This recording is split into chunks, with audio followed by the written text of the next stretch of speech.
दीना में तरक्की के दावे तो बहुत किए गए, मगर हकीकत इसके बरक्स नजर आती है। साबिका उम्मीदवारों की तवज्जो अपने अपने इलाकों तक महदूद रही, जबकि नई आबादी ढोक अहमद शाह सैयद हुसैन आज भी बुनियादी सहूलियात से महरूम है। इस आबादी को कायम हुए 45 साल से जायद का अरसा गुजर चुका है, मगर अफसोस कि आज तक 300 से 400 फुट का दाखिली रास्ता भी तामीर न हो सका, जो मुताल्लिका इदारों की कारकर्दगी पर एक बड़ा सवालिया निशान है।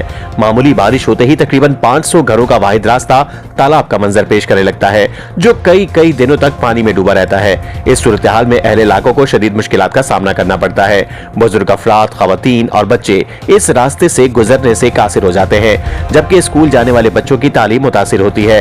मरीजों को अस्पताल मुंतकिल करना एक चैलेंज बन जाता है और कई बार इमरजेंसी की सूरत हाल में कीमती वक्त जाया हो जाता है। सवाल यह है कि आखिर कब तक ये आवाम बुनियादी सहूलियात से महरूम रहेगी? क्या मुंतखब नुमाइंदे और इंतजामिया इस देरीना मसले का नोटिस लेंगे या ये इलाका इसी तरह नजरअंदाज होता रहेगा? अहले मोहल्ला ने आला हुकाम से फौरी नोटिस लेने और इस अहम मसले को तरजीही बुनियादों पर हल करने का मुतालबा किया है। आज तक न्यूज, खबर सच के साथ।